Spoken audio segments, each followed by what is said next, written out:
everybody. Welcome to the Casual Report episode I can't remember. I'm your host, JT. Only one person with me today. That is the man, the myth, the legend. Look behind you, Rob. There's a loot. My box isn't in there properly. Look behind you, Rob. There's a loot box waiting for all that shit to come. Rob. Oh, mate. I wish. Are you well, sir? Are you good? All good in the hood. All good. Mate, what have you been up to since last saw you? Not much, I'll be honest. Literally been a case of. So, continuing with Mandalorian. Yeah. So, where are you now? Just finished the episode of... where are we now? I'm trying to think. You've gone back to Navarro. Right. But of course it's technically no longer under Empire sort of aspect, kind of. Yeah, we know it is. Yeah, so I've just finished that one where of course they go to one of the old Empire bases. Right. And discover something a little bit. Actually, no, I tell a lie actually, because I did get past that. It's the introduction of Ahsoka. Oh yeah. So, to be fair, I've got to say, second series so far I'm finding better. Yeah, I thought that. I think. Getting into it more. Still playing Windjammers 2 for some reason. I forgot to change it. Yeah. I forgot everything. There's 2 seasons, right, Mandalorian? I can't. My head's gone blank. Was it? I'm trying to think. I think it is. I think it's 2. And then, apart from that, I've also been on Attack on Titan. Yeah. Again. Still good, yeah. Oh yeah. I've just finished the episode with the return of the Smiling Titan. So of course it comes out with that kind of curveball of just like, oh wait, we've just found something else out that Eren can do. Yeah. Yes. There's the thing with Attack on Titan. There's always fucking Summit, mate. It's 2. Thank you for actually little kitty cat. I appreciate it. I just checked IMDb. We are buzzing. That's the one. Yeah. End of season 2, mate. I was okay. But Attack on Titan, what season are you at? 1 or? So I think it now falls under. Is it season? I think I'm just shy of season 3. Right. Yeah, I've not watched. Have I watched season 3? I haven't watched 4. I know that much. I've watched 3. Because I'm pretty sure is it 3? I think it's season. No, I'm pretty sure. I think it's season 2, part 2. Yeah. I think I'm near the end of that one because that's of course where you find out the whole area of, like I say, you see the Smiling Titan again. Yeah. You find out, of course, who things aren't all this appear to be. Yeah. You know what I'm saying? Such a good show. What is it? So I'm now like, brilliant. Okay, next one coming up. I was like, Attack on Titan, like, come on, keep going, just keep going. But then it stopped. And then I'll come back to it. Rob. Yeah, I think. Otherwise, gaming. Borderlands 3. Oh, I'm again. Shocked. Don't. I mean, I can't get away from it. It's always that one I can just jump in and jump out. So otherwise, Far Cry 5. Far Cry 5. Yeah. How are you finding Far Cry 5? It's alright. Not bad. It's alright. I'll be honest. I'm used to 3 with VAS, so it does run a bit smoother. But I'm still. I think I've just defeated. The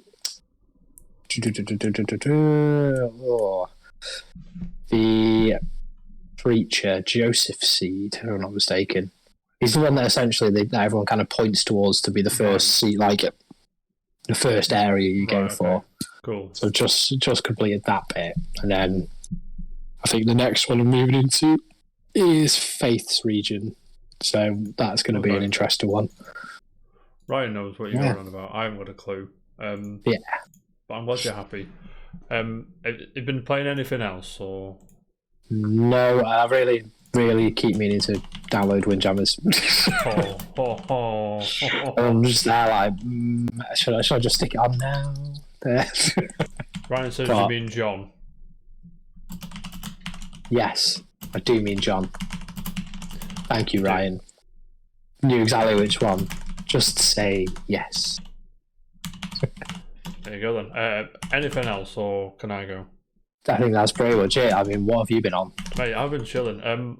I went back to Crewe this weekend because it was a friend's birthday, and it was a party and all that. But so I've not been on much, but still been on Tales of Arise again. The RPG takes me back, even though with the new battle system and the new improvements and all that stuff. Well, I say improvements, the fresh lick of paint, I'll say, and it's good, man. I'm approaching the end. Do you know what I mean?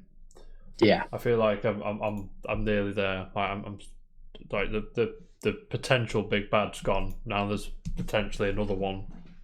So we go the bigger bad. Yeah, the bigger bad, which is behind the scenes and really show his face or her face or whatever. And I was like, yeah, cool. Keep going. It's good.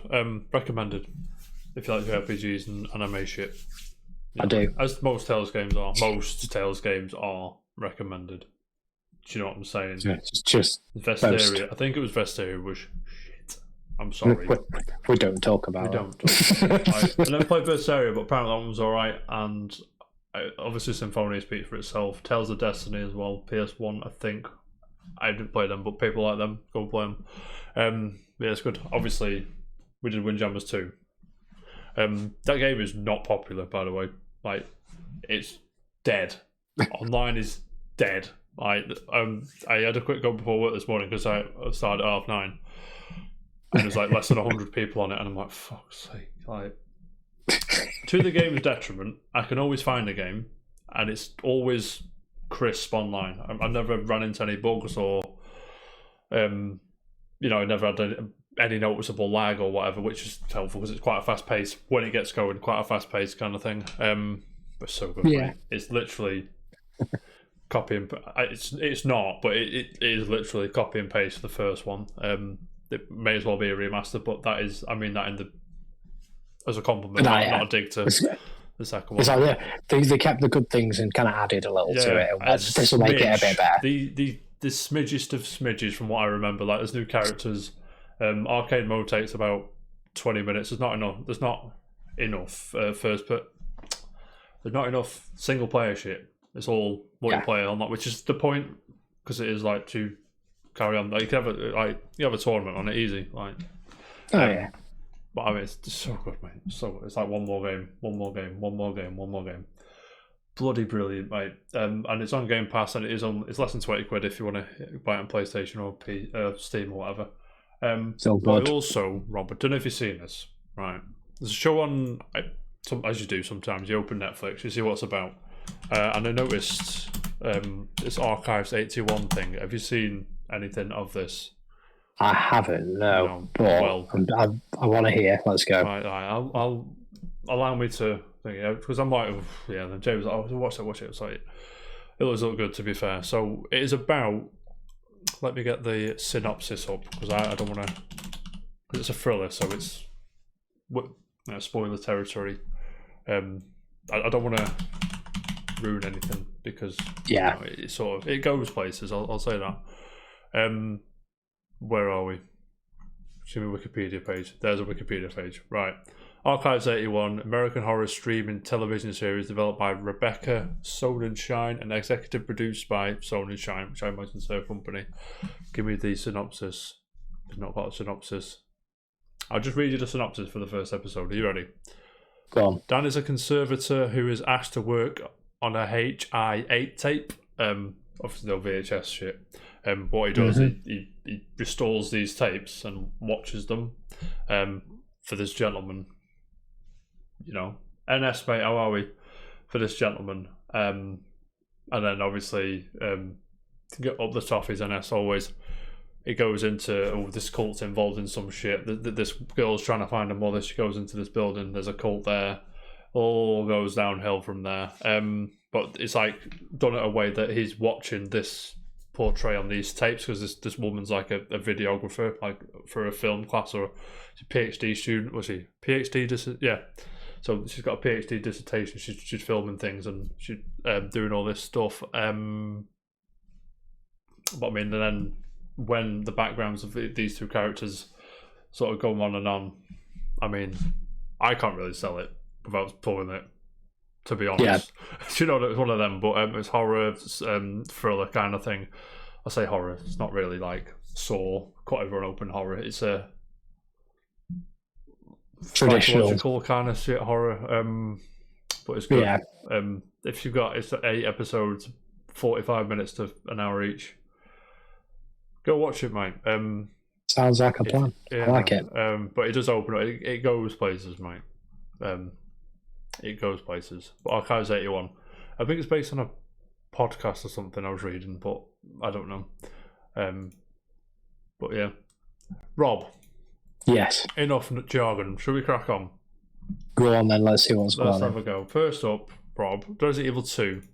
All right. Happy birthday, Resident Evil 2. Happy birthday, indeed. 24 years of age. That was on the 21st of January. So, so close, almost as old as me. Almost. Yeah. No, it was just some years off. That's all. Some years. Did you like? How would you rate Resi 2? Is it one of the good ones, or did you not really get on with that one? I buzzed off it, but I think it was literally my favourite. Really? So some of the newer I've got to admit are pretty good, but sometimes it's just good to go back to. Yeah, over 4. 4 was pretty good, but then buzz off 4, mate. Don't even go there. Nah, 4 had one thing and one thing only. What's that? What are you buying? What are you selling? Dad, not even so much that bit. There's just one thing that always used to niggle me every time. What? Go on. Leon! Don't. That's the one thing. Yeah. So, that game was solid otherwise. Yeah, I can see your frustration there, don't worry. Bioshock Infinite handled the damsel in distress better, I think. You didn't even have to worry about it. Lobbing them at you, and I was like, alright, cool. It's like, hey, Booker, catch! That's what I mean. It was just, with that, it was just a case of, do you know what, like, she's sound. Like, she's not moaning. Yeah. And she's doing me a solid. Lobbing me ammo. Health sometimes as well, if you're lucky. Yeah. But yes, it's all good though. Question. Go on. Do you think we're going to see, because obviously they're kind of remaking them as we go on.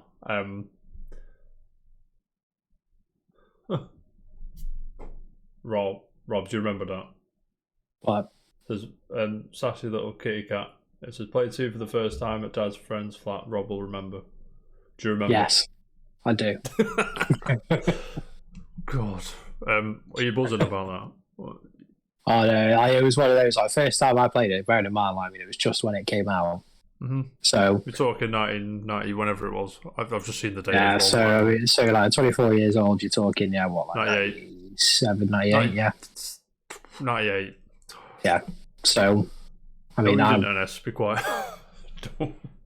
We'll say I was under the age of 10. Yeah. To be fair, you would have been. Ish. Yeah. It was definitely one of those games. Yeah, man.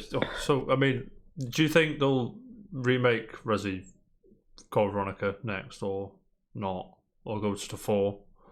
I think they'll probably just go. Well, I kind of hope they don't just go to 4. Yeah, it'd be nice to see. So everyone I spoke to says the same thing. It's like, I want them to remake Code Veronica, but at the same time, I really like Veronica. Yeah, 4 and Veronica both were solid. They were great games, but Veronica could probably do with the brush up a bit more than 4. 4 still kind of holds up. You can still play it. That's a good point. You could put 4 on now, and I'd be there. I'd be rocking it all day long. But Code Veronica, rough around the edges a bit. I've not played Code Veronica for years, so don't quote me. But I imagine it's rough around the edges. You know what I'm saying? Yeah, it's from what I remember of it, it'd still probably be good. But yeah, you'd probably be a bit like, yeah. And that's weird. The cape on. I can't remember his name. Code Veronica.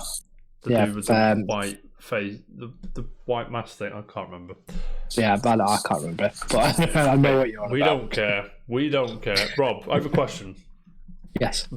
We are balls deep in this kind of ecosystem, right? And I kind of think we're quite well up on the thing. But every now and then, there's a game that just slips by, and you think, what? I've seen a trailer. This video game got announced. It's coming to PS4 and 5 and Switch and Xbox. It's been on Steam since like March. Nobody told me. Right? It's called Record of Lodoss War: Deed Lit in Wonder Labyrinth, and apparently it's an anime as well. I've seen. Buzzing. I think, but this game, you'll be shocked. It's a side-scrolling 2D Metroidvania game, and imagine me talking about one of those. I never talk about one of those, mate. Just like you never talk about looter shooters. Do you know what I mean? I'm going to show you a bit of this trailer now, and I'm just like, mate. No one told me about this. I'm a little bit annoyed about it because it looks incredible. I mean, you had me at Metroidvania. Yeah, to be fair, so. That's all you need to say to me, to be honest. Look at the sprite work and the animations and the combat and everything, and I'm going to cry, and the music as well. The music. So, music every time is always the case. Yeah, the music gets me. I don't know what it is. Yeah, I'll play a shit game with good music. You know I will. But that was kind of my deal with Bloodstained. Oh, Bloodstained's sick though. Don't talk to me about Bloodstained. It's sick. It was good, but like that soundtrack for me sold it. That was the one thing that sold it for me. Yeah, but I mean, do you see what I mean? No one told me about this. I'm quite disappointed in you all, to be honest. Yeah, NS wants a remake of Footy Manager 2022. But it's coming out on consoles. It doesn't say. Is it already out? I don't know. That's what I was going to say. Because if it is, that was going to be my question: is where can I find it? It's on Steam now, but console and Xbox and Switch and I don't know. It's not telling me. Launch trailer. Yeah, it's got Symphony of the Night written all over it as well, which says it all, to be honest. Oh, beautiful.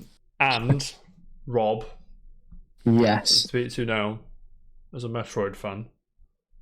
That game, I'll post a trailer for you, NS, because I can't. You'd have a job finding it, to be honest. NS, there you go, mate. Read it and weep. Metroid Prime 4. I did see it. Continuation of the Prime trilogy. It has been. I'm not sure if you saw the video Nintendo put out on a Friday afternoon at 5 o'clock on January the 20. Today. 25th. Yeah. Yeah, 25th of January. Friday it was 2019. No, 19. Yeah. And saying that they're unhappy with the state of Metroid Prime 4. Going to put development back in Retro Studios' hands, who obviously were responsible for the first three. Quite a lot of the people left, but it was the spine of the team. I think was still there. I think a couple of the big guys left. The soul. Yeah, the soul of it. And that was it. Like we're restarting development. It's very refreshing to see something like to be so transparent. Do you know what I mean? It was like, this is what's happening. They didn't just go away for years and years and years. They said, right, we're going. They actually told us, right, unhappy. Retro Studios, sit in a bit, bam, and then nothing, and still 3 years later, nothing. Nada. But my question to you: not a thing. Happy anniversary. 1, 2. Do you think that this year we will see a fanny air of footage of Metro Prime 4? At least a fanny air. I would like to think so. I would as well. Because it's been a while. And they've had 3 years. I'm not a developer. I'm not professional. Don't get me wrong. I've got a strange feeling it'll be something to say like it'll hit like a 5-year anniversary. It'll just be like, by the way, do you remember this? There'll be a few years yet. Don't worry about it. Oh, mate. NS is one follower away from 50. So go and follow NS if you're not following him. What account did I use? Prime Memes. Facebook. Was it Facebook? Yes, it was. I've been kicked out of the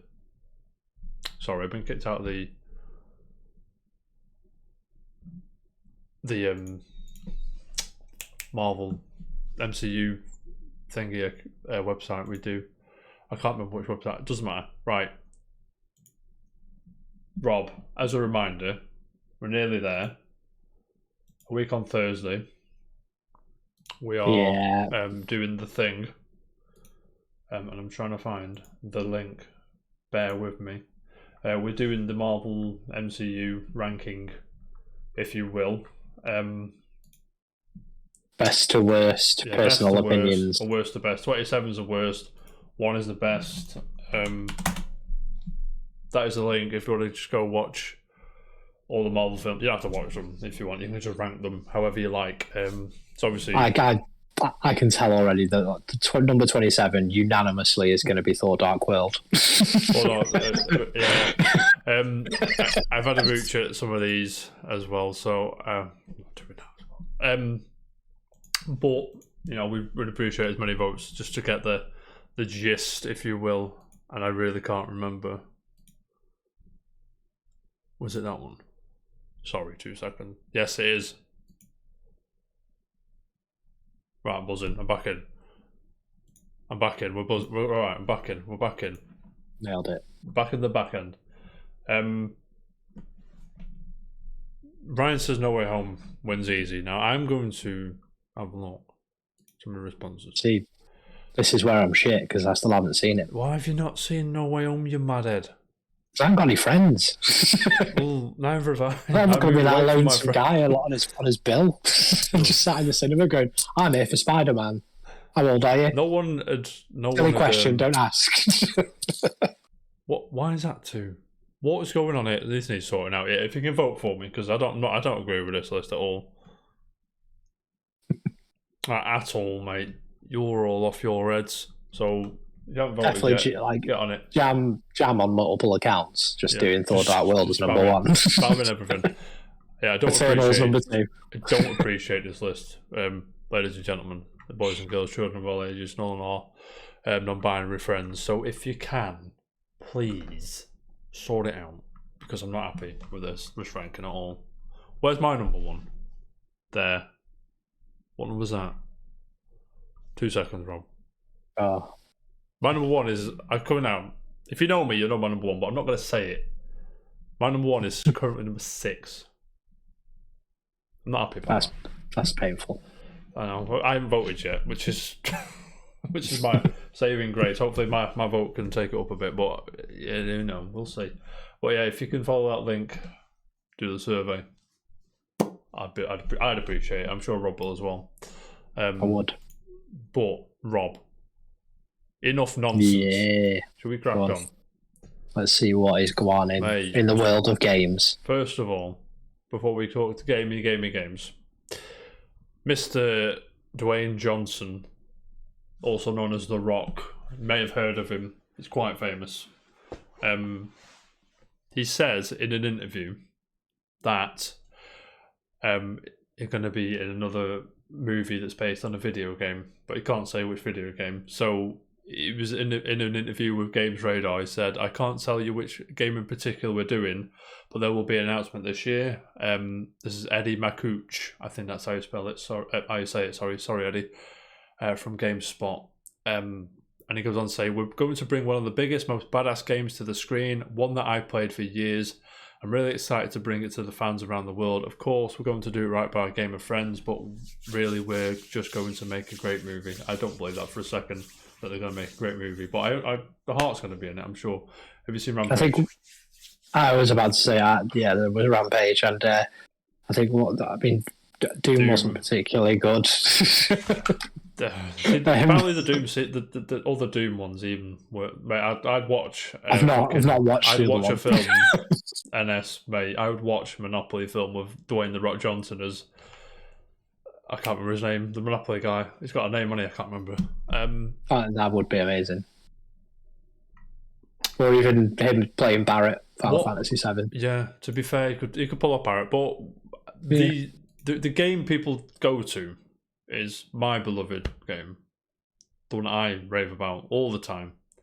And as you know, I've got about 400 controllers of the franchise. It's right there. Gears of War.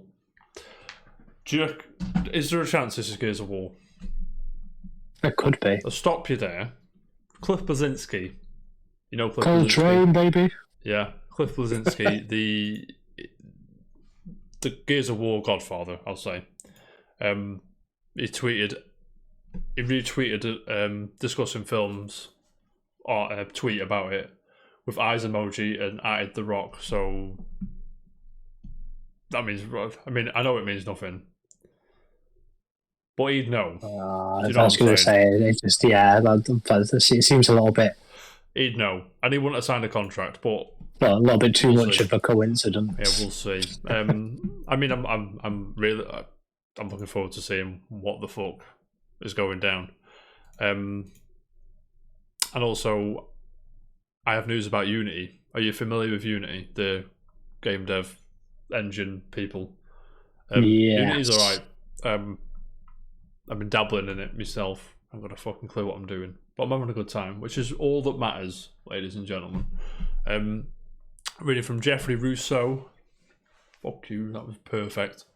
At gamesindustry.biz, he says Unity acquires Ziva Dynamax. Now, Rob, are you familiar with Ziva Dynamax? I'll be perfect. I was going to say, no, I'm not. I'll be honest. Yeah, I wasn't until today. Well, I can tell you now, they are the people behind the so what's the software called? Ziva Dynamax was co-founded in 2015 by James Jacobs, Jurnej Barbich, and Chris Godsall. Its software has gone on to be featured in games such as Marvel, Spider-Man, Miles Morales, Ninja Theory's Senua's Saga, and Godzilla vs. Kong, and Jumanji: The Next Level. It is that, like, the Uncanny Valley software. There's a video. Do you know what, Rob? I didn't save the video either, so let me just see if... I'm sure we can find it. It should be right. We'll be able to find it, don't worry. But I mean, it's even Dynamax. Yeah, so this... how much was it? How much was it, Rob? I hear you ask. They acquired them for. It doesn't say on this article. I don't think they announced it. I was going to say, it can't be any... It can't be anything near the... It's not, don't worry, it's not $7 billion, don't worry. Okay, so I'm just going to go on the website, but there's a video of like this like female character, and she's proper, just like, it looks crazy. So maybe they can, obviously the plan is to incorporate that into Unity and make it more fluent for developers and things. I understand that. So Mark Whitten at Unity, let me just put the blog up on screen for everybody. Do you know what I'm saying? Unity acquires Ziva Dynamax, leading with sophisticated simulation, deformation, machine learning, and real-time character creation. It's better than what I could have put, mate. So I'll leave it at that. But there's like a picture of this lion, panther, whatever it is. I don't know. This cat-like creature, which is looking fresh. But I can't find the video. Do you know what I'm saying?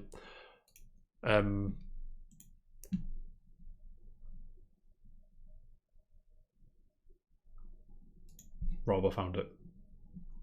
Have you actually? I found it. I'm going to put it on the screen now. This looks sick, everybody. Just give this a watch for like 2 seconds. Hi, I'm a virtual human created by Ziva Dynamics. I'm powered by state-of-the-art biomechanical simulation, and I'm running in real time in Unity. But enough about me. I have some even more amazing news to share with you today. Do you know what I'm saying? I'm excited to announce that today, Ziva... Or Zin. I mean, like, the movement's a bit funny, but like the actual structure of the face and the mouth and NS, behave yourself, please. PG-13. You know I can't even see. I can't see the chat, but I'm pretty sure I can imagine what he's saying. You know what he's saying, and he's on the prowl, mate. You know what I mean? But I mean, yeah, we'll see. Obviously, in a few years, where that takes the Unity engine. I'm sure it'll be easy for indie devs to crank up the, not that they need to, but the production value can be cranked up with minimal costs, I imagine. So hopefully that helps as well. But Rob, I've unfortunate news. Oh no, I can't find the charts this week on anywhere. So I'm just going to read Chris Drink's tweet if that's all right. I'm sorry, everybody. I know it's fine. I look forward to this every week, so I'm sorry. Number crunch. Chris String yeah, to be fair. Have you played Death Stranding yet? Oh, Amazon Driver Simulator. No, yeah, Amazon Delivery Guy of the game. Nah, I haven't. Well, I can't bring myself to do it. It's obviously it's the greatest game of all time, right? To be fair, it was a case I was waiting for a next-gen console. So now that I've got that Series S, probably will give it a shot, but... Do you want me to give you some bad news? Go on. It's not on Series. It's not on Xbox. Well, looks like I'm never playing it. Moving on. Charts. Christopher Dring of GamesIndustry.biz tweets a tweet. He said, super quiet week at UK games retail this week. Mario Kart is number 1. Despite sales dropping 18%, Rainbow Six Extraction only got to number 4 in its first week. Breath of the Wild is back in the top 10. That is the gist. You could probably guess the other 7 games. Do you know? I was going to say Minecraft, Animal Crossing, Grand Theft Auto 5, FIFA, Call of Duty. The other 2. I was going to say done. GTA 5. Yeah, moving on, ladies and gentlemen. Rob. Yes. Moving on. Right. Last week, do you remember? You may have heard Xbox are currently in the process of purchasing Activision for 70 billion of the Queen's English dollars. Not the Queen's English dollars, but you know what I mean. Lots of credits of the realm. That deal should be done by next fiscal year, which ends June 2023. All the I's can be dotted, all the T's can be crossed. All the Xbox execs seem confident it's going to go through. I don't see a reason why not as well. There are people saying, "Oh, it's going to be a monopoly," but it still only takes Microsoft third, and no one's ever stopped anyone from coming third. So there you go. In revenue, that is. So behind Tencent and Sony, Microsoft will be number 3 in the games. Big boys. You know what I mean?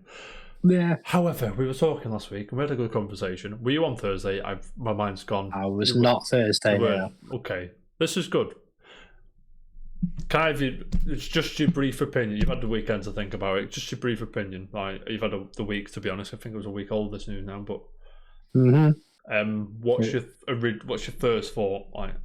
First thought was a case of that's a lot of it's money. Going to be and it was, but also a case I was thinking of the turning point, hopefully for Activision Blizzard as well. Yeah, being under the almighty Microsoft banner. That they were going to just basically kind of clean house a bit, which I'm still quite confident on. They will, but once it's all gone through, like Bobby Clark's a walking, he's a dead man walking. And a couple of the other execs are probably going to get fucking bummed off as well. So Microsoft aren't stupid. Like, people on Twitter will talk about Microsoft just spent 70 billion at the fucking bloom, and they haven't. They've thought about this deal. They've talked to people and gone. Sorry, Rob, go on. Oh, sorry. I was going to say it was a case of. I think the other thing I said was, possibly looking at Call of Duty being early access Xbox, some aspects like that. Yeah. But the more I've thought about that, to be fair, over the weekend. Yeah. The more I'm sort of remembering of like Microsoft and Xbox's kind of ethos, which is the whole case of for the players kind of thing. As much as that's even a PlayStation tagline, they're actually more about the player than they are anything else. Yeah, well, so they say they are. Yeah, but I'd like to think it's still going to be the same case because there's still no definitive proof that any of the Bethesda games aren't going to be released for any other console. There is still no technically definitive answer on that. They've said Elder Scrolls is going to be Xbox exclusive. They were going to, but it's still a case of there's no one actually. Yeah. But it's a case of the way they've worded it. Is they've said, "Oh, we're hoping for it to be an exclusive." Well, no, they want it to be exclusive because of course, purchasing Bethesda itself. It's not on PlayStation. It's not going to be on PlayStation, is it? No, that's not. Elder Scrolls. But I feel like there's going to be some that they will continue with. And I think there's going to be a few things that they're going to go, do you know what? It seems silly just to have it as an exclusive. September 2nd, 2021, Elder Scrolls 6 is reportedly planned. I'll tell you now. I believe that's an Xbox. I believe that's an Xbox exclusive all day long. Yeah. I know. I've got a bit of hope in it, I think, that they might actually sort of go, do you know what? Let's not be dicks. Yeah. But then the argument there is Sony could make more money by putting Spider-Man and Wolverine on the Xbox. Do you know what I mean? It becomes that kind of thing. Because like, if you spoke to 100 people, you said to 100 people, name your top 5 Marvel characters, Spider-Man and Wolverines will be in every one of them, and I believe that. Do you know what I mean? Yeah, maybe even top 3 if you're being adventurous. Yeah. Right. So, elephant in the room then. Go on. Do you think? The Twitter's had a lot to say about this subject. I hope you thought about it. I have seen. Do you think? Sorry, my tweet last. Right, are you ready for my tweet last week? Sorry, before I answer this question, I need to say this again.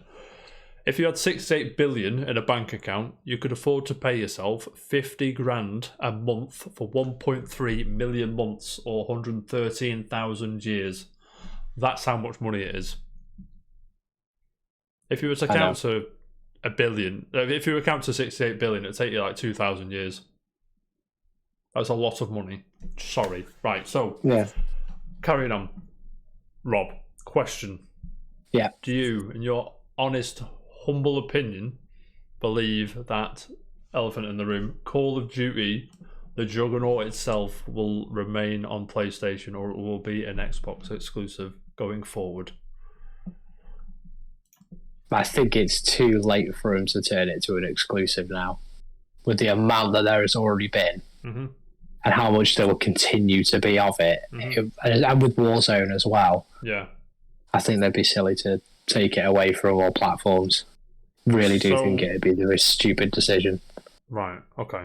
Right. So, Rob, we had a nice chat about it again on Thursday. You were chilling. And then we went off air about 9 o'clock, right? 9:15. Phil Spencer tweets out, as he would. He was waiting for us to go off air. Of course he wasn't. I'm joking. Big Spence. Big Daddy Spence.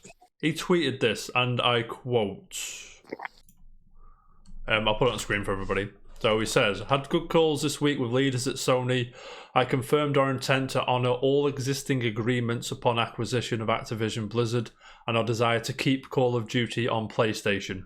Sony is an important part of our industry and we value our relationship. Now, Rob. He says, man, what are you saying? Elder Scrolls exclusive. Exactly the same. Listen to me. Listen to me. That is the most delicately worded PR jargon tweet I have ever read in my life. There's so much wiggle room there. It's unbelievable. That says to me, pretty much, we've got a couple of games already in the pipeline that we have to stick to now. Yeah. We've got a lot of pre-contractual agreements. Yeah. We've got a lot of pre-contractual agreements we have to fucking stick to, otherwise the fucking law's going to come for us. Once those contracts are gone, it's in a bit. However, there was a lot of wiggle room. When I first read it, I thought, oh, cool. And then I did the unthinkable thing, Rob. I read it twice, and I was like, oh, hang on. Because I think the PR fluff's caught a lot of people out here. Because I'm still not 100%. I get there's a lot of money to make on their PlayStation. There's a lot of money to do this. They spent all. I get it, but I'm still not 100% convinced that Call of Duty, once all said and done, next year, once the contract's been signed, it's happened. The Activision are there. The Call of Duty exclusive content's gone out the door.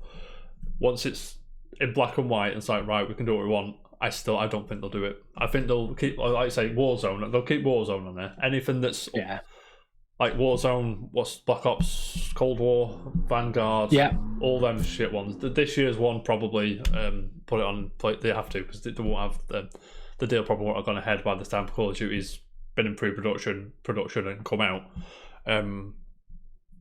And then I'm not saying 2023's Call of Duty is going to be Xbox exclusive. I'm not even saying 2024, 2025's. I'm saying once it's all, I'm still not convinced, mate. I do know it's a lot of money, but they spent a lot of money to make a lot of money, but over so long. Do you know what I mean? Mate, this is crazy, and I'm just... Yeah, it's.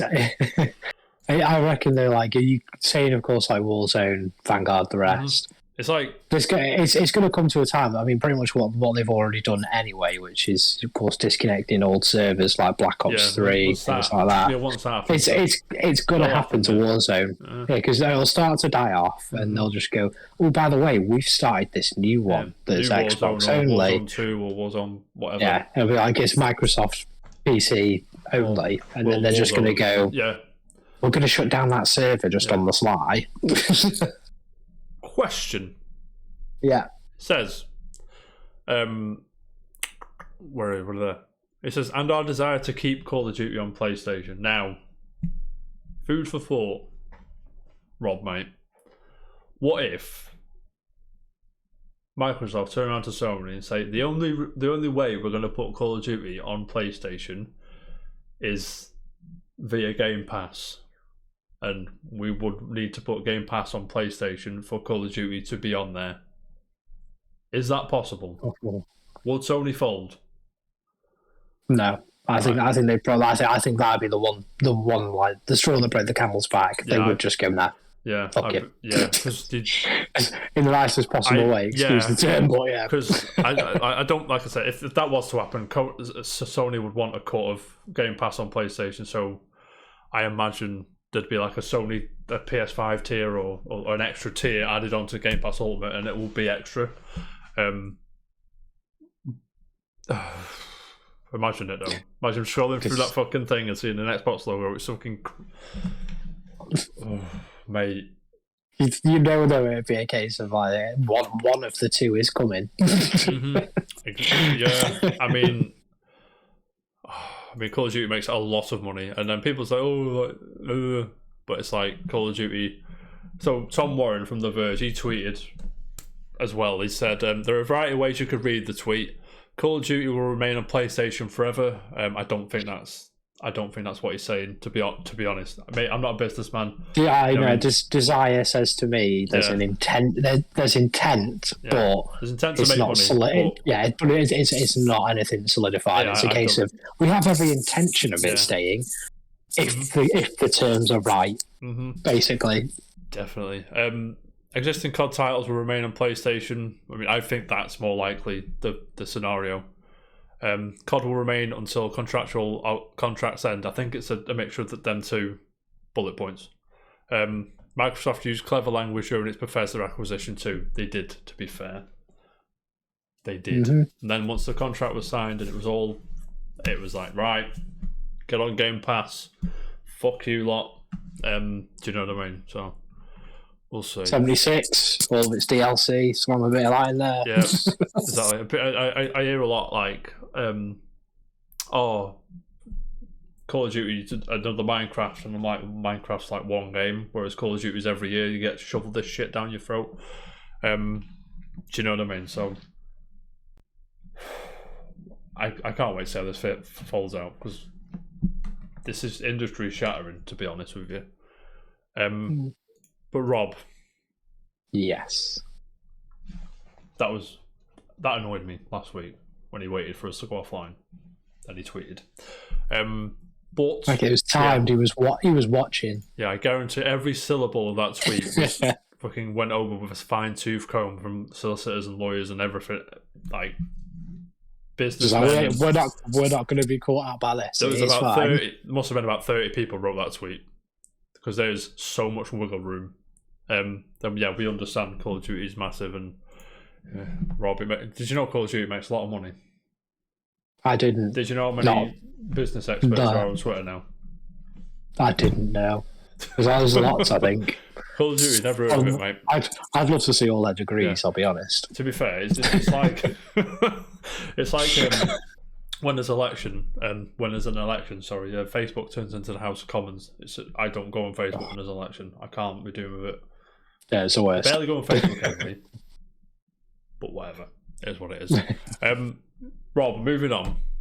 Yes. Speaking of Activision Blizzard.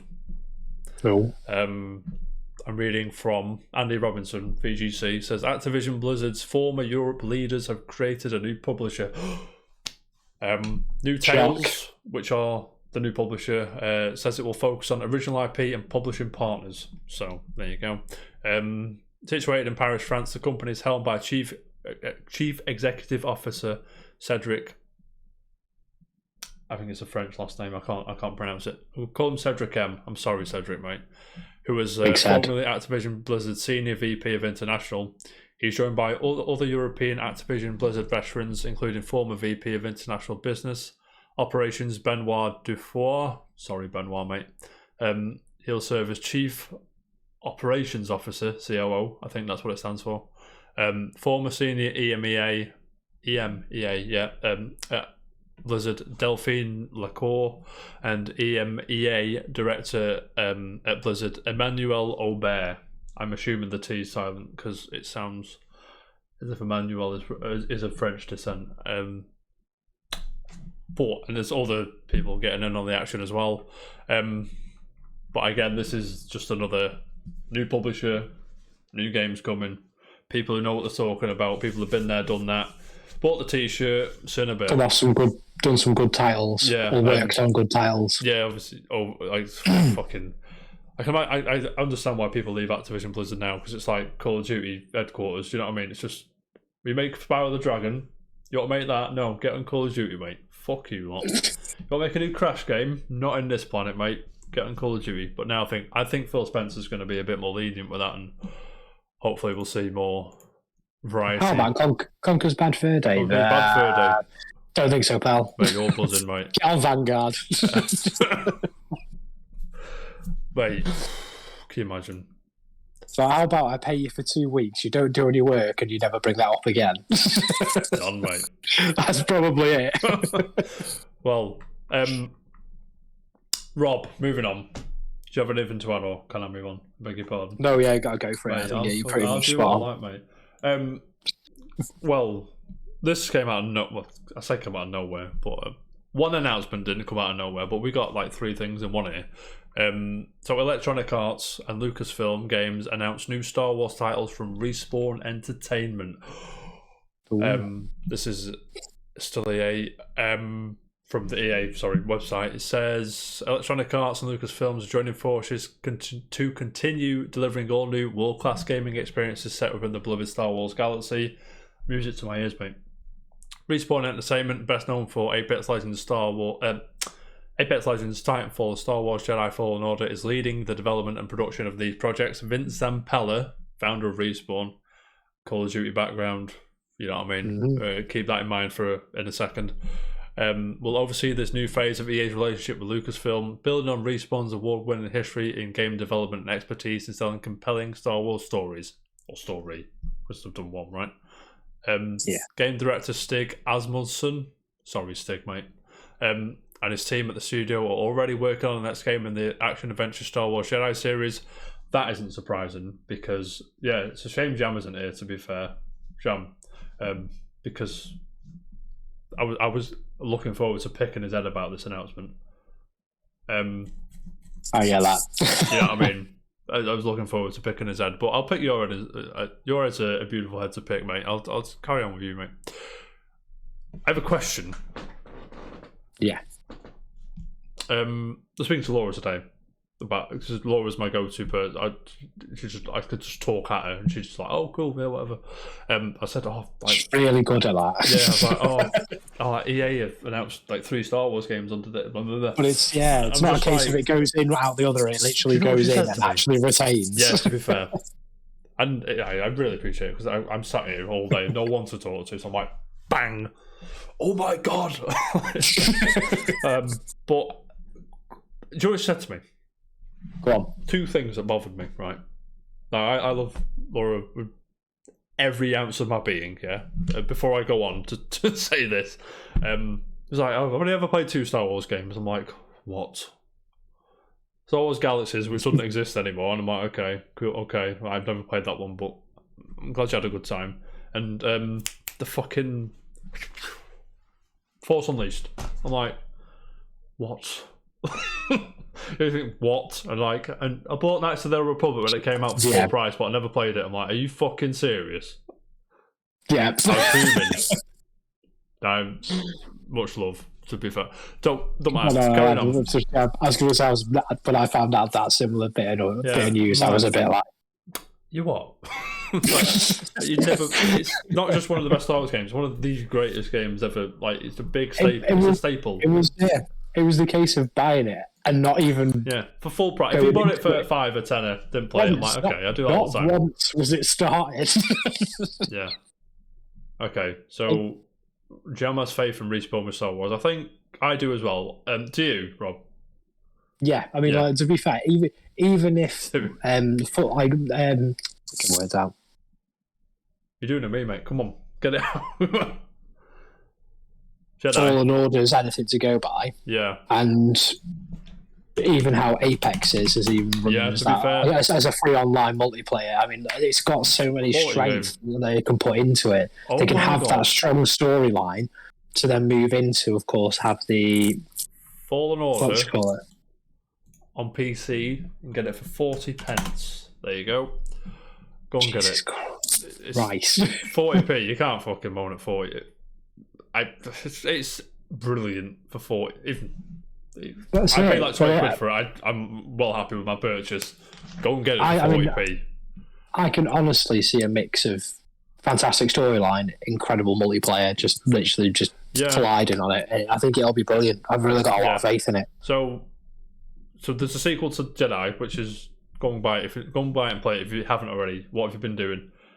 You've got to sign in on Origin and go on Facebook, then go on Bebo, and go on this and then do this. But go and do it. Help 5 EA Play accounts. Yes, that's annoying. So, Rob, 3 games they've announced. They've announced the sequel to Jedi.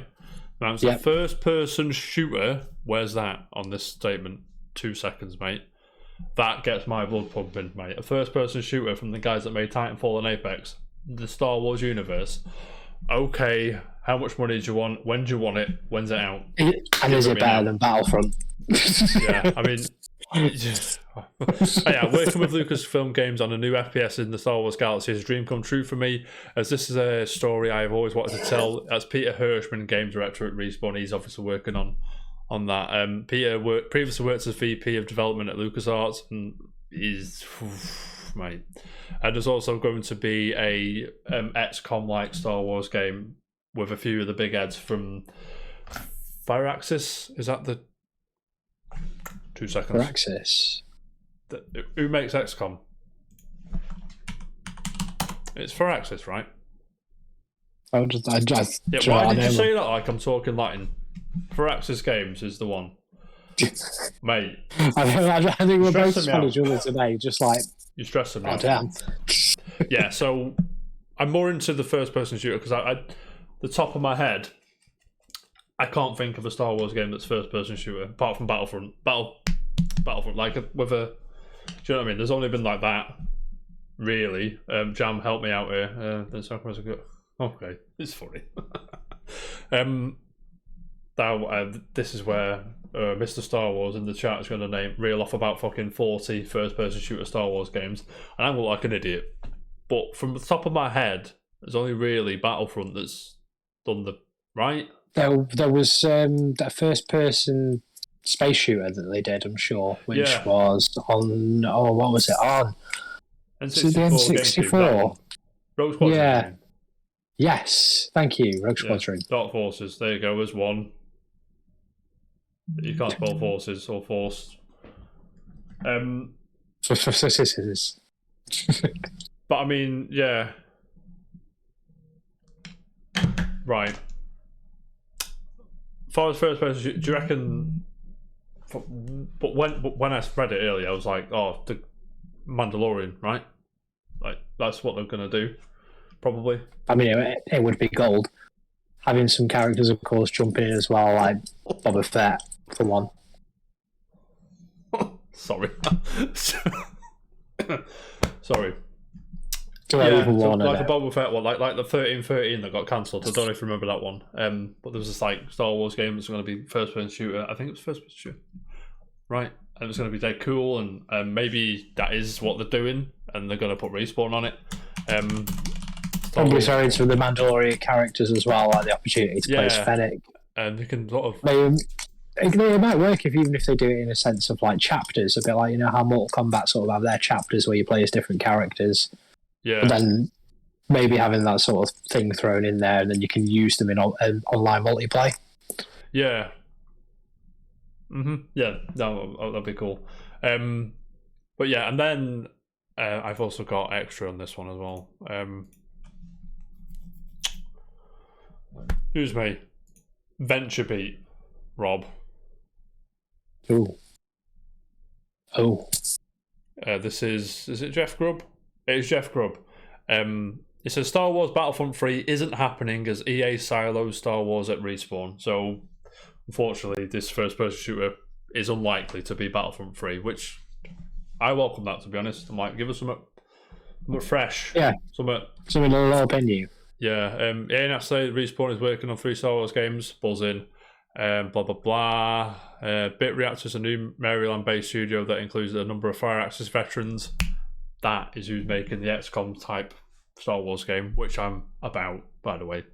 Beyond the project, Bit Reactor, Star Wars Shadowfall, another sequel, and the FPS project. EA is done with Star Wars. DICE, which is still putting out fires with Oh God. DICE is saying that DICE is still sorting out Battlefield 2042. Sorry. It's focusing on the Battlefield franchise going forward, and EA is looking to once again emphasize its own properties. So DICE are going to remain on Battlefield, whereas Respawn are going to be probably the Star Wars studio now going forward, according to this article. So it's unlikely to be Battlefront. I'm not saying it's not going to have online multiplayer. That's not. I don't think that's what the article's saying. I think it's not going to be. It's just saying it's just not going to be Battlefront. Yeah. Which whatever. It's going to be nice. It'll be a nice little welcome change. Yeah, I'm about it, mate. I hope it's Star Wars. I hope they sort of rekindle the Star Wars 1313 thing, because I'm about that, mate. But Rob. Yeah, boy. Shall we move on? Go on. Buzzing. You may remember a few weeks back. It's probably a few months ago now. It may even be a few years ago. Time's just collapsed into itself. So, new studio alert. Are you ready? Yakuza creator Toshihiro Nagoshi. You know the guy. Yes, I remember you saying this because you butchered his name last time. Yeah. I think I did a lot better that time. I usually butcher names. That's why I'm the butcher of names, mate. Geralt's the butcher of Blaviken. I'm the butcher of names. You know how it is. He has his new studio is the name, and it's called, you'll never guess this, Nagoshi Studio. And it's being backed by NetEase. He's obviously the CEO. There's 8 other founding members that are all part of the Sega, the Yakuza team. So that's all good. Now, Rob, if I may, I'm going to go on the website just a minute, just so you can see the team. There they all are. Ooh. Daisuke Sato, I'm not even going to try. All these beautiful people. But Rob, question. Yeah. We'll translate English. Go ahead, mate. Careers, let's go and work with him. Imagine. Just imagine. They're saying from the interviews he did, I'm not going to read all the interviews, but from the interviews he did, right, it sounds like they're going to go in a different direction. They're going to, I don't know. From an interview I saw that he said that he felt shackled at Sega because he was always Yakuza. It was like, can we make something else? Now my question, Rob. Judgment. Yeah, Judgment, which is basically again, whatever. Now, do you reckon Mr. Nagoshi is going to stick with that sort of formula of like the gangster in I can't remember where the city is, but in Japan, like the Yakuza-esque games, like Sleeping Dogs or Yakuza or whatever, or do you reckon they're gonna venture out into something new? I know I'd like to see him venture out into something new, but I'm not sure. Yeah, would you rather stick to what he's good at? I'd agree with that, but also at the same time, possibly sticking with something as well. Yeah. So possibly open with something that's a bit similar to what we'd usually go with, play it safe. Mm-hmm. And then just go, right, we've got a bit more behind us. We've had that one behind now. let's go for something a bit different, see what we can bring. Yeah, that's right, because there's a lot of, even if it's like Yakuza-ish in gameplay, but a different setting, like a fantasy setting, maybe in like some woods somewhere, or imagine that gangsters in the woods. My Hot Wheels donut car fell off, by the way. Not bad. But I mean, I'm looking forward to seeing what Mr. Negoshi comes up with. I'm sure it'll be fantastic, and I'm sure you'll all buy it. But Rob, do you have anything to add, or can I move on? Go for it. Buzzing. Actually, there is one slight thing that I forgot to add in. You can add what you like, mate. Go for it. So last Tuesday I said about the reopening of servers for Final Fantasy 14. Yeah, aren't they going? Isn't there it's new today? Today, new server, and I believe if you're in Australia, I'm sure players, a lot of Australians watch this show. I was going to say, they've now got an Australian server. So now you're not lagging about teleporting everywhere if you're in Australia, which is good news, everybody. I know, but they've also opened it up again to new players and a 30-day free trial. So imagine having a game that's that popular. You have to not sell it. Yeah, you see, you literally have to take it off the market because your service cannot cope. That popular, that's crazy. But yeah, I quite like Final Fantasy 14, but it's too much of a commitment for somebody that likes to jump around playing these different games. It's too much of a commitment. It's too big. That's what she said. But I do like it, and like I said, like I always say, I want to play the near stuff. Maybe one day. Rob. Yes, we're ready. I'm going to go. Just a quick one. We don't really cover Activision Blizzard, but we're going to be open to covering them when the acquisition goes through, because I have faith in Phil Spencer to sort that mess out. Blizzard are making a new game. It seems to be a new IP. I'm going to put the artwork on screen for everybody as well. The free trial isn't back yet, Rob. You're being told, mate. Is it not back? I can't have the free trial anyway, because PlayStation, it is. So it's purchase of the game of $11.99, I think, on PlayStation Store. And if you look just in the little bits that you get as bonuses and DLCs, 30-day free trial. You're buzzing. But it's a case of only on that purchase. Yeah. So you get the purchase, and then if it's a case of 30 days, you're like, nah, it's like, then you can just bin it and be like, right, just give my money back. I'm not happy. See, because I could never get the free trial, because I participated in the beta all them years ago and it wouldn't let me do it. It's like you've already had a free go. Had a free trial. I had the free trial for like half an hour. Like, how dare you? But I mean, yeah, that's very Square Enix of them. Yeah, Rob, you can buy the game and get 30 days free. Yeah. Be told, mate. Just be told. Anyway. That's what I said. No, it's not. You lied to the people, mate. You're getting told. You're getting put straight. Just deal with it. Rob, mate. Blizzard announced today that, quick one, we don't really cover this company yet, like I was saying. Announced today they are creating a new survival game. I just showed the artwork and that. It's an unannounced survival game, likely a new IP, which is rare coming from Blizzard, because ever since 4,000 years ago, they've only had Overwatch as the new IP. But yeah, what do you reckon? Again, do you like survival games? If it's going to be lootery shootery-ish, it won't be lootery shootery-ish, I promise you. But I was going to say, it most definitely will not. But I mean, yeah, I think it'd be nice to bit of fresh air from what they usually churn out. It's just going to be nice to have something that they're not churning out the same old shite. Like, that's all I can think of. So it still could be. I mean, it's going to be isometric. I guarantee it to be isometric. Or the first person actor, maybe. Oh, it'll probably end up being a case if they went, oh, that Dying Light looks good. Let's try and make something similar. I've got a strange. It'll be something like that. And they'll be like, let's put some parkour in there, and then it's just going to. It's. I don't know, but you know what they're like. Blizzard is embarking on our new quest. We are going on a journey to a whole new universe, home to a brand new survival game for PC and console. A place full of heroes we have yet to meet, stories yet to be told, and adventures yet to be lived. A vast realm of possibility waiting to be explored. This is the come and work for us. We're hiring jargon. But I mean, as always, we'll see more of it in about 4 or 5 years when it's ready. Yeah, I mean, we'll see. Whatever. Do you have anything to add to Blizzard other than they're your favourite developer and you love them so much? Yeah. Mate, they're so great. Right, I'm going to move on because I know you love them. Question.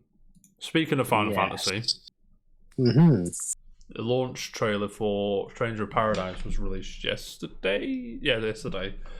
I haven't seen it yet, I'll be honest. I need to. This game looks batshit bonkers, mate. Like, if you said to me, "Oh, there's a game coming out next year," if you said to me a few weeks, well, before I played the demo, there's a game coming out. You play as, I'm going to spoil it. You play as Garland before he goes mental, and there's 4 of you in the party or 3 of you, I can't remember. It's Dark Souls like game. I'm just like, what are you talking about? And do you know what song they use in the trailer? I can't remember which one it is. You'll have to forgive me, but it's a Frank Sinatra song, and I'm like, what are you doing? And this game's just like, I'm almost in. Do you know what I mean? Because I think I am in actually, but when you say that, like Final Fantasy Souls like game, I'm like, what are you talking about? I'm going to put the trailer on, don't worry. We must become beacons of hope among the I mean, there's this party of weird characters. This is confirmed to be Garland. People were guessing, and the director was just like, yeah, whatever it is.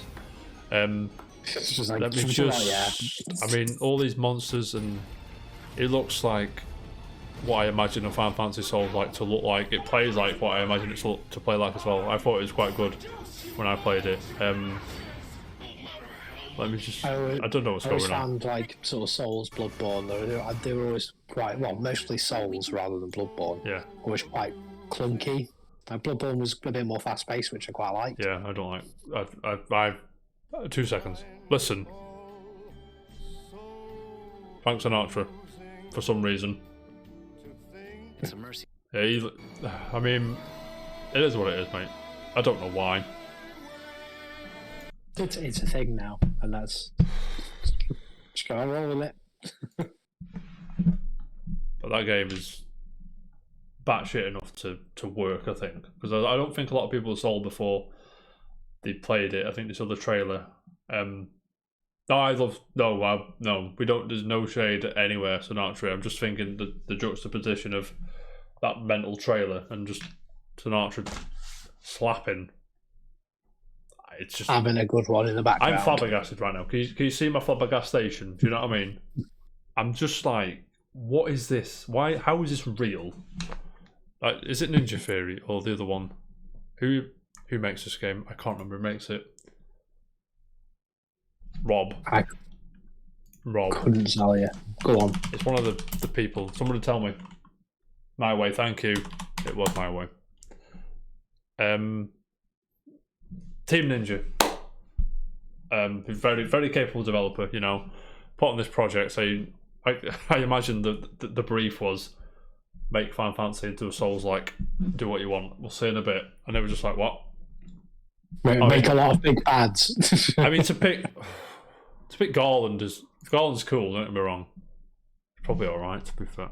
Do you know what I mean? I'm umming and ahhing about. I mean, I think yeah, probably one of the better choices. Mm-hmm. I mean, there could have been some they could have gone with. Don't get me wrong. Would you have gone with, like, if they probably said get like a grungy sort of Souls-like character from the series? Would you have gone with Garland or would you have gone with someone else? I probably would have gone. Don't Garland. say Seymour. I'll punch you in the face. Oh God, no. No, Garland. Kujo could have probably they'd be too anime, I think. For yeah. Yeah, right. DMC. So obviously capable developer. I want to put Kefka in it, even though he's my boy. No, that was one of the things I first thought of. I was like, do we go Kefka? And I was like, no, it wouldn't work. Kefka is too. I don't know. I don't think it would have the same effect. Who else? Who's in 13? Is it Thingy? I remember the boss being called begins with a P. I can't remember. Whatever. That game comes out March 18th this year, by the way. So round the corner on PC, PS4, PS5, and Xbox Series. And Xbox One, apparently. It wasn't on the demo was on Xbox One, which is weird. I don't think it was anyway, because it wouldn't let me download it. Perhaps I was downloading the wrong one. But who knows? But if you're getting it, let me know, because I'm very interested to see how that game goes. Just like Rob, the Pokemon reviews drop tomorrow, and I'm very interested. Very interested in that score, because I can see it being everything from a 50 to a 90 odd. Do you know what I mean? Everything in between. Yeah, I'm very interested. I feel like it will be a lot of 90s there, like, nostalgia, brilliant, loved it. And you go, oh. I mean, it looks Pokemon of the Wild kind of thing. I'm about it, but at the same time, it is that the rough around the edges kind of thing that Pokemon games have, and would it transfer well into a Breath of the Wild? Like, that's what we'll call it, because fuck them. There's a new anything to add, Rob? Sorry, Final Fantasy Stranger of Paradise. No, nothing further to add. I'm just as interested as you are. See how it pans out. I think it could either go phenomenally well, and we could get a possible sort of mini series in some ways like of that sort of area. Stranger of Paradise. Yeah, but then like that way. Whereas, see, like the back of the sort of back of different stories of different ones. I mean, as an example, Jekt. You don't really actually see much of Jekt apart from the whole sin aspect. Ratchet finally on and all that shit, yeah. Rob, what I'm going to do, Final Fantasy villains, right? I'm going to say a villain. Ultimecia is a fucking shout, by the way. That would be it might be too major for what we're going for. Sorry, Ryan. Yes. Could still work. Ryan, why are you tagging me? Why? I need to know why. It's going to be like an absolutely bomb one now, and you're going to be like, oh damn. Oh, Stranger of Paradise Final Fantasy Origin is what the game's called. Sorry, Ryan. Right. So, I've got a top 10 list of villains here. I'm just gonna. Right, number 10, Necron. Absolutely not. No. He was just kind of thrown in at the end of 9. Hated it. Number 9, Ultima. No. Yeah. Number 8, the Emperor from Final Fantasy 2. But I didn't play Final Fantasy 2 because it was shit. Moving on. 7, Exdeath. I'll have Exdeath all day long from Final Fantasy 5. Yeah, could agree with that. Like, I've not played 5, but I'm aware of Exdeath and what it's about. Number 6, Cloud of Darkness, Final Fantasy 3. I didn't finish 3. I just couldn't be asked. I didn't finish 3. It was again like so it was just a bit too before me that I could really get it. Number 5, Ultimecia from Final Fantasy 8. Probably a shout as well, but it might be too major. Might be too major. But that could work as a different sort of juxtaposition against the other.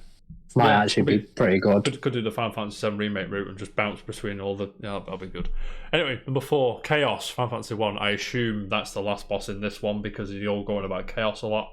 Moving on. You, Evan, Final Fantasy 3, no. Kefka, no. Sephiroth, no. Let's move on. Main villain, Final Fantasy. Just keep list of antagonists, Final Fantasy Wikipedia. It's a very long list, everybody. I was going to say that is going to be a very long list. Golbez from 4, Cecil's brother. Did you play 4? Yeah, 4 actually I quite enjoyed. 4, to be fair. Don't fucking. We're not talking shit about 4, right? No, I mean Sephiroth's too big. I feel like this is a good opportunity to put the spotlight on another villain. Do you know what I mean? We already know quite a bit about Sephiroth and his backstory and everything else. I mean, you had Crisis Core and the introduction of like Zack's backstory. Down with Sephiroth, but this is too big. I would like the spotlight elsewhere. Personally, I'm not sure what you think. Yeah, I'm the same. I feel like we've done enough with Sephiroth for the moment. That being said, if it was some others have like that time. If it was Sephiroth Devil May Cry type game, we'll have a fucking different conversation. Do you know what I mean? Vayne, Final Fantasy 12 is the dude, and possibly the most annoying hero of all. Bloody! So, oh no, wait, no, just to annoy sorry, Rob, Vayne. yes, I'll have it. Vayne. I was thinking more of Van. My apologies. Yeah. But yes, Sort Vayne it is a out. shout. Sort it out. Vayne, Right. Vayne Solidor. Yes, I'm on board with that. Who said that? Was it Ryan? No, Sass Little Kitty Cat. That was my sister. Shout. We've had a lot of 7. I won't want another 7, but the Turks will be a shout if it's more of a. Didn't they always want to do something a bit like that? I'm sure they there's a mobile game, wasn't there? It was called Before Crisis, I think. Yeah, but like that would be to get like a bit more of like a redemption, having Rufus in there as well, like that sort of area. Yeah, I'm just reading through Final Fantasy villains. Excuse me, I'm busy. No, there is a lot. Kuja would be a shout, to be fair, but I mean, Kuja I'd enjoy. Like sort of like, yeah, but then again there'd be that sort of build up. Yeah, if that makes sense of like how it got to 9. Mm-hmm. No, and all the stuff he did in the back, like the whole thing with the Ether Tree Soul Cage and all of that. Well, I appreciate your Final Fantasy 9 knowledge, Rob. Yeah, I do appreciate it. I really appreciate it. Final Fantasy 13 Orphan, absolutely not. Barthandalus, that's the fucking. He wouldn't work, I don't think, in this kind of thing. No, probably 14. There's probably one. Again, like 12, you could still go with actually one of the protagonists. Yeah. You could do. I kind of don't like. Actually, it's a bit of a spoiler, but more of Balthier. Well, yeah, Balthier work. Or the other that you meet as well partway through, Red S. I haven't got that far. So yeah, Red S is one that you meet a bit further along, who turns out to be the culprit of a rather major plot in that story and his redemption, and it's top tier. Look at my foot. I just see, mate. Ryan's going in on you, Rob. Oh Ryan God, is going in big time, mate. Go on. Imagine saying Varn was annoying, insulting my favourite game of literally all time. Imagine saying Varn's annoying. Rob, yes. Enough. Not we could sit here. I could sit here and talk about Final Fantasy all fucking day, right? Yes. I'm not going to, but I could. Yeah. One day we'll have a special. One day, perhaps when the MCU ranking thing's gone, maybe we'll rank the Final Fantasy mainline games. We'll do it wrong as well. I know we will. We'll do it wrong. That'd be awful. We'll do it if you want. If that's what you want, mate. Right, Horizon. Do you remember Horizon? Okay. Have you played Horizon? Remind me. I have a vague recollection of Horizon. Did you play it? No, yeah. I loved Zero Dawn. Yeah. Well, it was by far one of my favourites. He's a fucking gimp. Oh, I like PlayStation. I'm in bed. Never played Horizon Zero Dawn. Well, you played it a bit. You fell off it. I always say, if a game's not grabbing you, don't fucking force yourself through it. Do you know what I mean? No, I've got to say, to be fair, like I was a bit the same on the first sort of 5-10 minutes, but then after that, I was like, I've been on it for 6 hours, little dickhead. No, man. But there's the Horizon Forbidden West previews are out. I think the press have had access to the first 4 hours, and they're all buzzing, mate. IGN's one is here. We are running a bit late, so I'm not going to go in too deep on this, but I mean, it's been so. Who's this? Who's talking? Talk to me. Jonathan Dornbush from IGN, who says, "My time with Forbidden West didn't start exactly where Aloy's journey begins in the sequel. Guerrilla is still preserving plenty of secrets, but rather a little into a quest to find new answers and maybe save humanity along the way again." It's been 6 months since the events of Horizon Zero Dawn, and Aloy has noticed throughout the world that this red blight is encroaching everywhere, and this is a world-ending threat, and she has to find a way to stop it. That is the narrative director Ben McCall. I like Ben McCall; he's quite cool. Yeah. But I mean, did go on and say quite a lot of people have compared it to The Witcher, which I thought was quite strange because scale and scope. I don't think the first one was that. I'm not saying it wasn't as good. I'm not comparing quality here. I'm just saying. No, I think I mean, there was the case that people still to this day haven't completed Witcher 3, whereas there is a lot more that have done it on Horizon Zero Dawn. Easy. You listen to me right now, mate. I'm not a platinum guy. I have a platinum Witcher 3. I will not.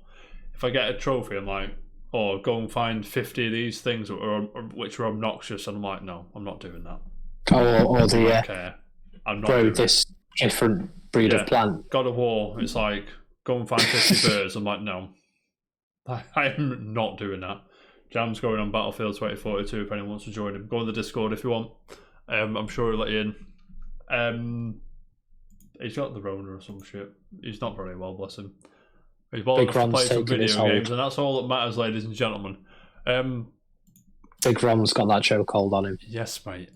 Rob, I'm not going to dive too deep. We'll talk about Horizon Zero Dawn. Horizon Forbidden West when it releases next month, I think. Next month, possibly, yeah. You know, I'm sold on. We were talking about Souls-like. I'm sold on Elden Ring, by the way. I'm probably going to get it. Oh yeah, Elden Ring. Yeah, that's a different map. Yeah, I'm reading it about it. I'm like, this solves a lot of issues I have with Souls-like games. So, I mean, one of the biggest things that fucks me off isn't the difficulty spike or anything. It's just it's the gap between. Ryan, I forgot to put it on the thing. Thank you. It's the gap between checkpoints. So, I don't mind a game being hard, but when it's having me trape along the same fucking 10, 15 minutes sometimes every fucking time I die, I'm like, no, thank you, see you later. But just a quick one from Eurogamer Rob. Ed Nightingale, he says, game developers aren't interested in NFTs and cryptocurrency, report suggests. Game developers aren't blah blah blah. NFTs have already proven divisive. That's putting it lightly, mate. In the industry, with many big studios leaning into the technology despite criticism from players. Criticism, again, is putting it lightly. However, 70% of developers asked of this survey were not interested in NFTs. Meanwhile, 72% were not interested in cryptocurrency. That is the GDC State of the Game Industry report, which is what obviously the Game Developers Conference, a lot of developers. I assume it was a lot. How many was it? 70%. How much? 70% of what? Assume it was thousands of people. Hopefully it was thousands. That's what I'm going with. Yeah. But yeah, I mean, that's good to hear. Rob, do you have anything to add on NFTs? They just need to get in the bin. It's just annoying. It's like, go away. No one wants it. Luckily, though, crypto is crashing. The market's crashing, so GPUs are going down in price. So lucky me, mate. You know what I'm saying? Two more things, Rob, if it's cool. Yes. First one, another quick one. Hang on. I'm gonna ring him. Bet he's playing Battlefield, but I'll ring him. Battlefield. I got Tom Ivan from VGC says some of Battlefield 2042's port mode could go free to play. It's claimed. I'll talk about that in a minute. I need to ring James. Not Cool Jam. It's the wrong jam. It's never the wrong jam. It's not the jam I need to talk to right now. It's not the jam that you need to talk to right now. Right, I'm ringing him. I bet he does answer. How rude. He'll just come in the chat now and be like, why are you calling me? Yeah, I might drag him into the chat. Is he in the thing? Where's Discord? Discord might go weird. Hang on.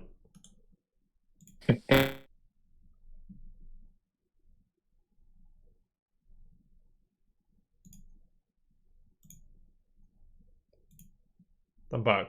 Don't worry. Sorry, I left you there. Sorry. You did. Ring. Jam. You called me. Quick one. Go on. I know you're ill or whatever. I can hear you throw up or something. You ruined my thing, by the way. I have. Yeah, we'll do that for a second. I have here an article that says Battlefield 2042 is potentially going to shoehorn bits that are free to play. As someone who spent full price on Battlefield 42, how do you feel about that? I'd want a refund. You want a refund? Would you accept like in-game currency or in-game items or in-game anything, or would you want straight a refund? It's a third-person shooter. I couldn't give a fuck about that. You couldn't give a fuck about that. I'm looking at my character, just like skins in Apex. Yes, I'm not looking at my character. Yes, you are. Oh, I'm not. No.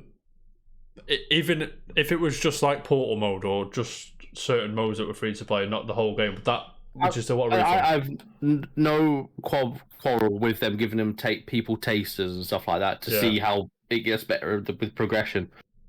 Right. So that's fine. Yeah, give people a taster if people have doubted it, or for the people that have refunded it and still are potentially going to buy it again when it gets better. Yeah. There's nothing wrong with that. Yeah. Said like an avid fan gets better. They can make the main game mode, make that free because Portal's better. Yeah. Okay. Mm-hmm. Right. Okay. Right, Jam. I'll let you get back to it. Thanks so much. See you in a bit. Hey. Right. Sorry about that. Now, Rob. Yes. Kitty Cat. Honestly, Discord annoys me because it always bounces the screens around the wrong way around. So, Rob, my mate, have you played Battlefield yet? 2042? No. Are you an avid Battlefield player, or do you not asked, or there's no loot in it? It's, so it's interested. I like Dabble when it comes down in price. I can just sort of get it cheap and then I'll play with some people. Kind of the same thing, because, so, do you think it'll go free to play? Because I haven't read the article yet. Sorry. Tom Ivan, VGC, he says, wait there, says, according to Tom Henderson, who has a strong track record with EA reporting, so an EA insider, if you will, he claims the publisher is very disappointed with the game's performance since its November release and is exploring various options designed to salvage the situation, including offering free access to a portion of Portal. So if it was to go free to play, do you think it would just be this Portal mode, or do you reckon they'll just go, no, do you know what, bang? I can't imagine them issuing refunds, obviously, so I can't imagine it's going to go full free to play. No, I'd probably see the Portal, and that'll be about it. I think so as well. And then it'd be a case of like, possibly being like, you've played to this point, why not purchase the rest of the game? Yeah. And they'll probably bring it down in price to make it so they're still kind of making something on it. Yeah. EA is expected to be grilled by analysts about 2042's performance and roadmap during its third quarter earnings call on February 1st. During the company's first quarter earnings call last August, CEO Andrew Wilson teased the introduction of free-to-enter components for the Battlefield series. He did do that. I remember talking about it. But I mean, we'll see when the time comes. I'm sure. But it's not that far right now. Anyway, like with Call of Duty, just Apex, Warzone. There's got to be a free component of Battlefield. It just can't compete otherwise. It's kind of just floundering now, isn't it? Like pretty much that's the same as what you already said. Like just it's still there and relevant, but it's barely holding on now. Especially with the issues it's having as well. Last thing, Ryan's reminded me. I appreciate that, Ryan. Thank you so much if you're still there. Dark Souls. Oh, let me just. I swear it was on here. I swear down. I want to punch someone in. There you go. I read Chris Scullion, VGC again. The Dark Souls server's taken down due to an exploit that could let someone take over your PC. Perhaps they might put a good game on. PvP. Got him. PvP servers for Dark Souls 1, 2, and 3 have all been temporarily turned off. PvP is that's when they come in your game and help you, right? I'm not done that bit yet. I've only played Dark Souls on PlayStation 5. No, Demon Souls, whatever. PvP servers for the PC versions of Dark Souls games have been temporarily turned off following reports of a potentially serious security issue. According to those familiar with the issue, an exploit has been discovered which could let some remotely run code on your PC then take control of it, potentially giving them access to your sensitive data or allowing them to run malicious software, or malware, as it's called, Rob, in the biz, mate. In the business. Although the exploit is clearly serious, it's believed that only a handful of people know how to perform it at the moment, and they have no interest in using it for anything malicious, so they claim. You know what I'm saying? Make sure you find out a story on how they found out about the hack. Man's a legend. However, according to a recap posted on the Speed Souls Discord server, one of these people attempted to contact From Software through various means to report the exploit privately, but has been met with no reply. As a result, they decided to perform the exploit in a non-malicious way to prove that it was possible and raise awareness of the issue and attempt to get the studio's attention, which they have, obviously, because they've shut down the servers. During a Dark Souls 3 stream by the Grim Sleeper, is that the dude, right? I don't know. The Grim Sleeper is a sick name, by the way. On Saturday, the user performed the exploit to take over his PC, then use its narrator application to read out copied and pasted rant. Yeah, this is the dude. The stunt appears to have worked because on Sunday, the official Dark Souls Twitter account announced that all PC Dark Souls games, one of the servers temporarily turned off with the exploit, is being investigated. There you go. And obviously they say it's turned off, lads, we'll see in a bit. A third-party anti-cheat mod called Blue Sentinel claims to have already fixed the exploit, showing that there is at least a solution. But no one likes anti-cheat software because it's annoying. Well, that's a story at least, Rob. I don't know if you care. I mean, unfortunately, if it does happen to you and somebody is malicious, does use malicious software on your computer, could brick it or mine bit currency or whatever. But there you go. Huzzah. Rob, that's all I've got for today. Do you have anything to add on anything? Any unpopular opinions? Anything Not so much. To the table? More of a case of I'm well now the happy owner of a pre-order of Wonderlands. Oh, when's that out? Remind me. 25th of March. Are you not buzzing? That's dangerously close to Stranger of Paradise, mate. It could have its work out for us. So I've gone with it, and this time I decided not to do what I didn't do for Borderlands 3, which was do a pre-order, because I didn't do it. It was a terrible choice because there was loads of stuff I missed out on. So this time I've now gone with one. As like a looter shooter guy, these pre-order bonuses probably appeal to you, don't they? All the special guns and the what have you got? What have you pre-ordered it for? So literally it's on the store. Xbox store. The Xbox, okay. Yeah. You're not getting a big physical edition. I cannot. Why? I am the proud owner of a Series S. Of course. Jam's not going to be happy with you, mate. So the Golden Hero Armor Pack. Have you got that? So you've got the initial edition, then you've got the next level edition. What's the next level? Is it called the next level edition? Yeah. Right, and then there's another one which I'm pretty sure is the one that I went with, which was Chaotic Great Edition. Right, next level edition. There should be another one, which is the Chaotic Great, which is after that. Found it. No, I haven't. Yes, I have. 80 notes. Sorry.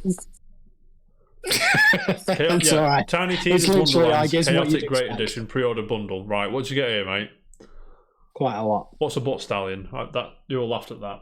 Is that like a Borderlands thing? Yes. Borderlands 2. Handsome Jack buys butt stallion. Right. Okay. She's a stallion made of diamonds, and she is the princess in one of the DLCs. Tiny Tina's Assault on Dragon's Keep. What are you talking about? She poops iridium. It's great. Oh, she doesn't. What are you talking about? Just so many things there. If you've not played Borderlands, you're like, what are you on about? Right, so this should include full game, optimized for Series X and S, show off your evil side with the Dragon Lord pack bonus content. Now, what is the Dragon Lord pack bonus content? Let's have a look, shall we? So you get legendary weapon skin, the Apex, legendary spell Skull and Tire, that right? Mm-hmm. You're just enjoying me mispronounce all these things.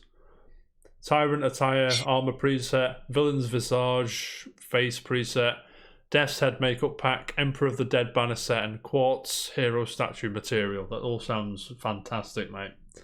I'm psyched. I mean, this is the most I've seen you buzzing.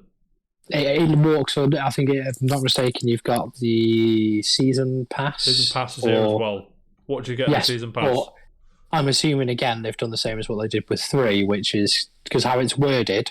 Read out how that's worded and tell me there's not going to be another season pass. Right, hang on, let me just keep the party going with Tiny Tina's Wonderland season pass.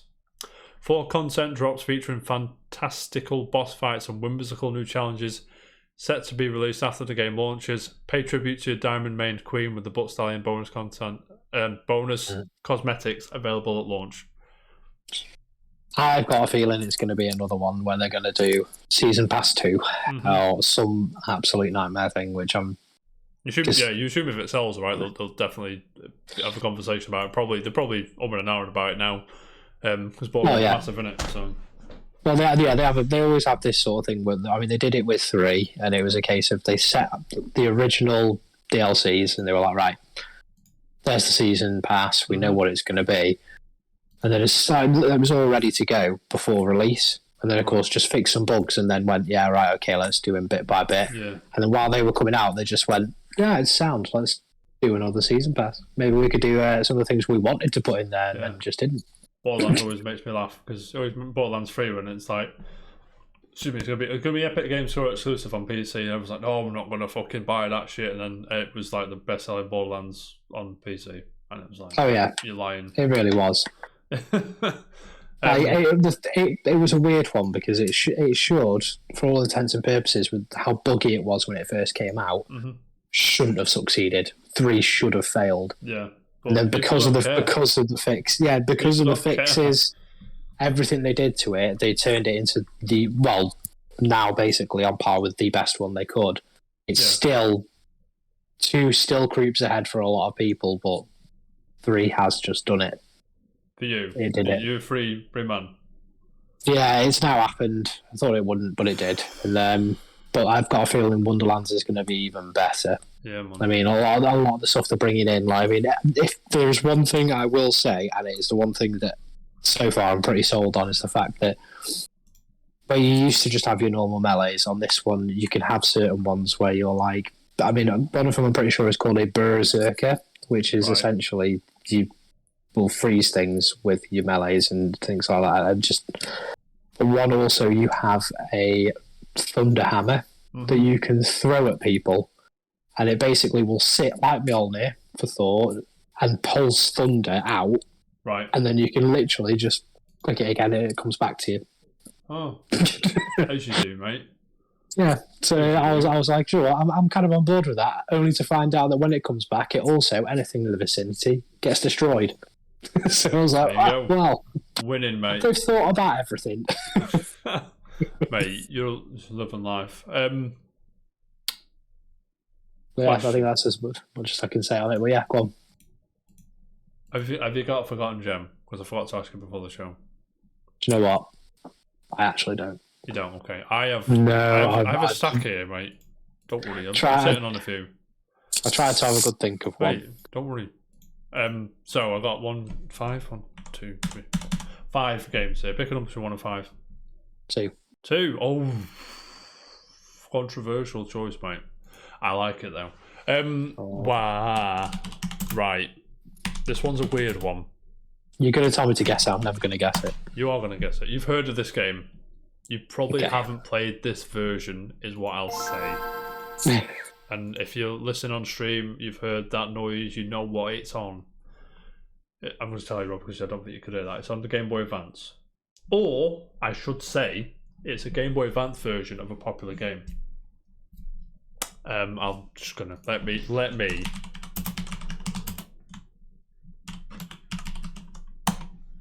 Where there?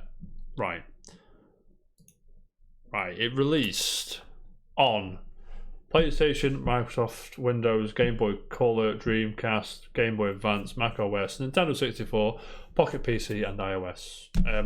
September 20th, 2000. You've heard of this game. I promise you. I'm not. It's a sports-ish. It's an extreme sports game. I'm going to go there. You should get it now. Tony Hawk's? Yes. Which one? 2000, so I'm assuming Tony Hawk's Pro Skater 2. Tony Hawk's Pro Skater 2 for the Game Boy Advance is correct, mate. Now, I say the Game Boy Advance version because everyone remembers the fucking PlayStation version. Everyone remembers the GameCube and Xbox versions, right? Nobody talks about the Game Boy Advance version, which is fair enough, right? But I had a good time with this game. Because I remember this is from a time when the Game Boy Advance version was vastly different to the console version. Like if you get now the Switch version is pretty much the same game you get. A good example of that would have been, I mean, like as much as it pains me to say it, but the Philosopher's Stone for Harry Potter. Yeah. If you compare that to the Game Boy Color version, where you're essentially just flying around on a broomstick for about 20 minutes. Yeah, I mean, this is oh god, my screen's off. This is like isometric view kind of thing on. Oh god, I'm having a nightmare here. So isometric view as opposed to what you got with the console version, which was like third person behind the player. And obviously the Game Boy Advance isn't as powerful as it was sold to be. It's like full 32-bit console. Like, okay, so it's as powerful as the PlayStation? Not really, kind of. Obviously it's got like this sprite pixel art, which is quite nice, and do you know what I mean? It's very.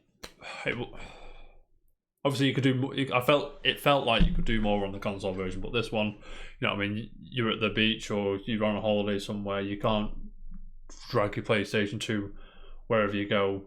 This was a very good, a very, very, very capable replacement. I think it doesn't look much on the screen now, obviously, because you know.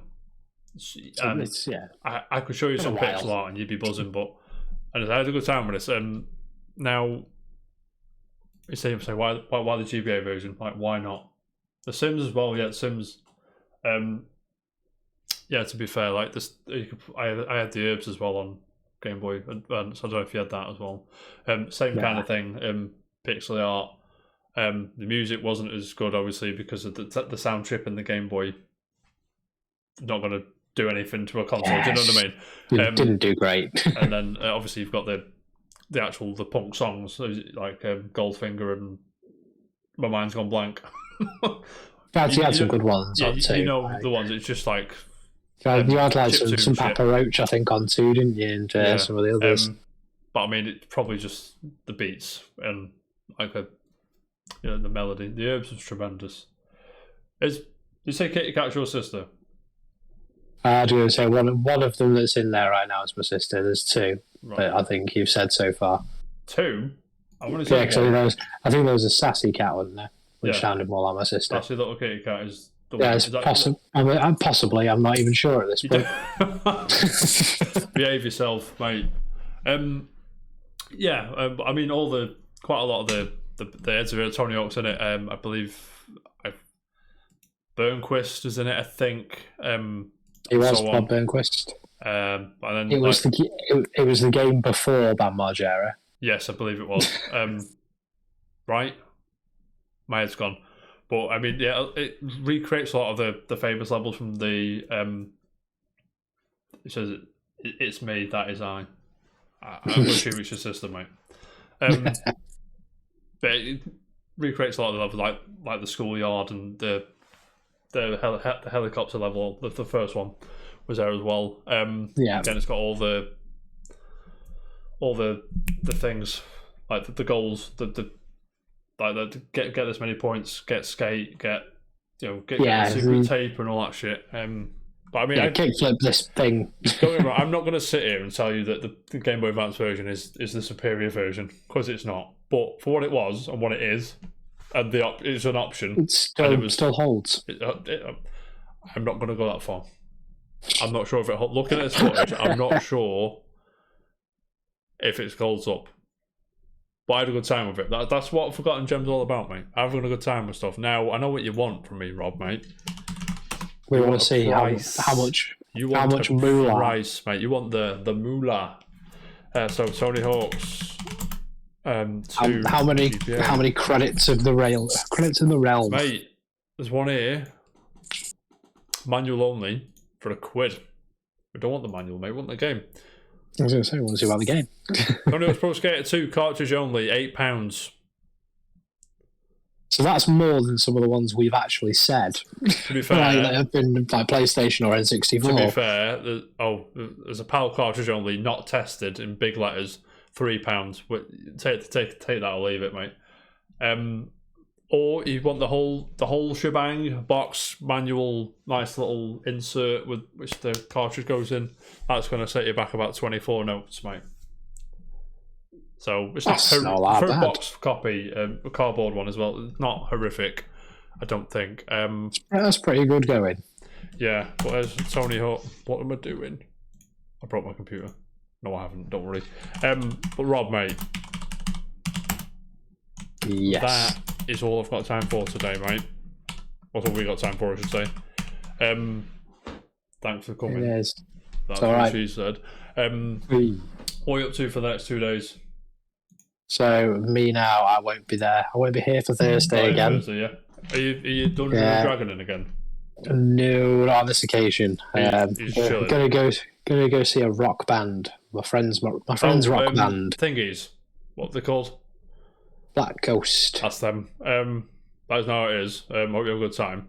I'll be here. I think if Jam's not being in my house, he might be here as well. So you never know. Well, you never could know even how it's going to go down.